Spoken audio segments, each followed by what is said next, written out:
Ladies and gentlemen, this movie birthed a horror icon. I give you Cheddar Goblin.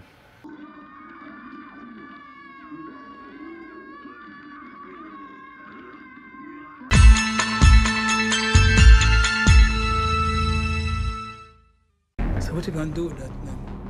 I'm going hunting. So what you hunting?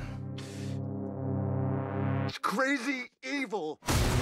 Mandy is a film that defies all explanation. I saw this movie about 3 days ago, and it's taken me this long to form my thoughts into a cohesive string of words.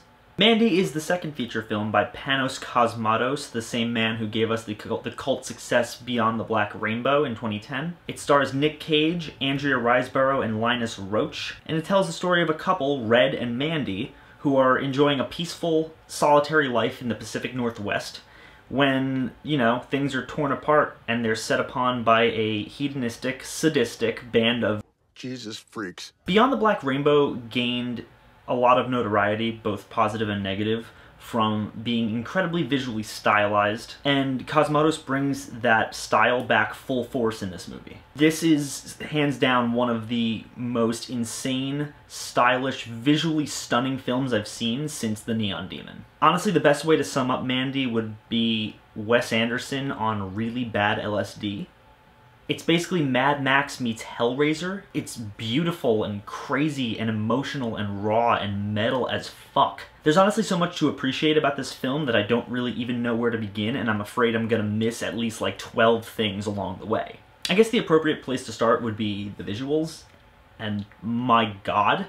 The visuals in this movie are really just out of this world, and I mean that both metaphorically and very literally. The world created through the visuals alone is just incredibly bizarre and alien, all through the use of just dynamic lighting and amazing uses of symmetry, gorgeous set design.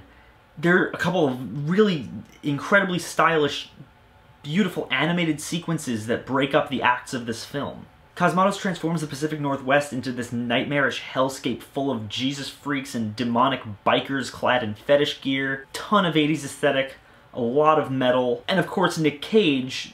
We'll get to him later. What I really admire this film for is the way that it does capture the 80s aesthetic. The film takes place in 1983, and it basically encapsulates everything that I said was missing from Summer of '84, while still not being overt or jumping on the nostalgia wagon. Instead of cashing in on lazy attempts of going, hey, remember the 80s? It does its own unique, really stylized things. The entire film feels kind of like you're watching it on a VHS. The film grain, the beautifully emotional lo-fi score by the late Johan Johansson, the cheesy 80s style fake commercials.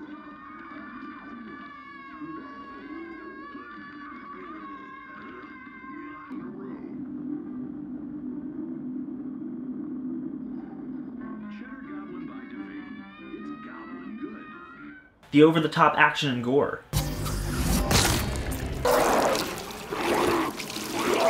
Hell, the opening credits of this movie are played over a King Crimson song.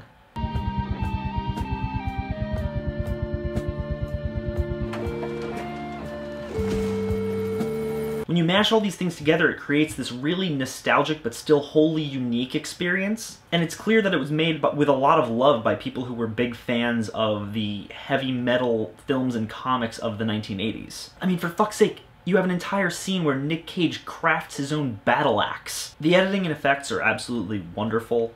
And given the parts of this film that really do center around LSD, this movie feels kind of like a 2-hour-long drug trip, complete with, you know, warping visuals and giant wasps and green strobing lights over every questionably magical object. And a scene where Linus Roach and Andrea Riseborough's faces continually warp over each other and mash together in a way that makes you feel like you're on drugs. Also, Nick Cage snorts cocaine from a demonic drug den, so that's cool. So with that, let's talk about the man himself. This is, unironically, possibly one of the best performances Nick Cage has ever given. And I really mean that without any hint of sarcasm, any hint of irony. Like, he's excellent in this film. His performance is so raw and so human while still going 100% Cage uncaged. And I'm not entirely sure whether it was just him making really strong acting decisions or the fact that this movie is so insane that he just fits perfectly in with the world around him. Whatever it is, it feels like this movie was tailor-made for him, and this part is exactly what he's suited for. Sure, you get the typical wide-eyed, caged fury, but it only comes into the picture after the halfway point in the film. In everything prior to that, he delivers a very vulnerable, haunted, melancholy performance. And with such little effort, you can really tell how much he loves Mandy, both the character and the film he's in. Also, his first line of the film is one of the best dumb knock-knock jokes I've ever heard, and I laughed out loud. Knock, knock. Who's there? Eric Estrada. Eric Estrada who? Eric Estrada from Chips. Andrea Riseborough gives a really strong performance as Mandy, and she brings a ton of vulnerability to a character who has been through a lot, while still never once appearing weak. There's a lot of nuance to her character that I really didn't expect going in, and I was very pleased to see that. But I really want to take this opportunity to talk about Linus Roach playing Jebediah Sand, the charismatic, if not gaudy, leader of the Children of the New Dawn, which is just a hedonistic Jesus freak cult who are quite sadistic and drug-addled and just fucking insane. He's pompous and wordy and obnoxious and entitled. Every time he's on screen, you're not quite sure what he's gonna do, simply because of his really obvious delusions of grandeur. And right down to the end of the film, he gives a pretty powerhouse performance, and it sort of runs the gambit of all human emotion, especially in the last scene he's in. I think the thing I appreciate most here, though, Cosmatos' unflinching, uncompromised vision.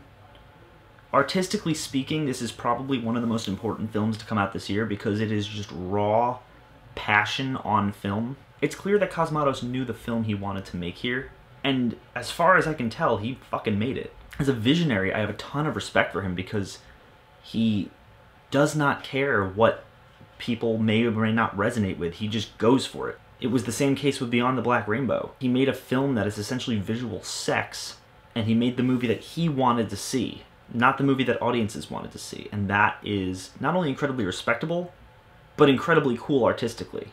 I love seeing the visions of people who aren't afraid of taking risks, and Mandy is a giant fucking risk, and in my opinion, it's one that paid off.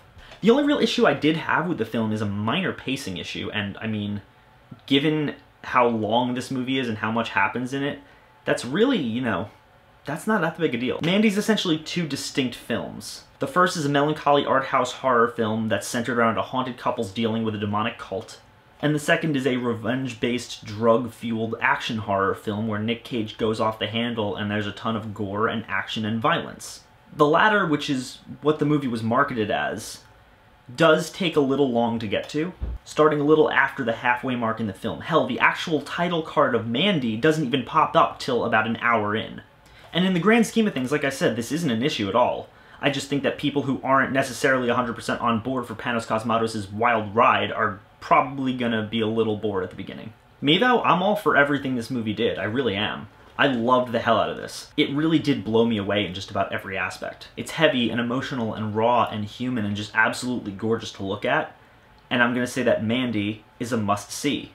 I can't recommend it to everybody enough, and honestly, I think Jebediah Sand put it the best in the film. You're a special one, Mandy. As always, guys, thank you so much for watching. If you like this channel and you want to see more, click down there and like and comment and subscribe. I have a Patreon now. The link is down in the description. I want to take a second to thank all my lovely patrons right here. If you like this channel and you want to see me be able to improve it and make it more fun and more stylized and put out better quality videos and more videos for you all to enjoy, please consider donating, guys. Like I said, the link is down in the description. Even $1 helps, but even if you don't, thank you so much for watching, and I will see you all very soon.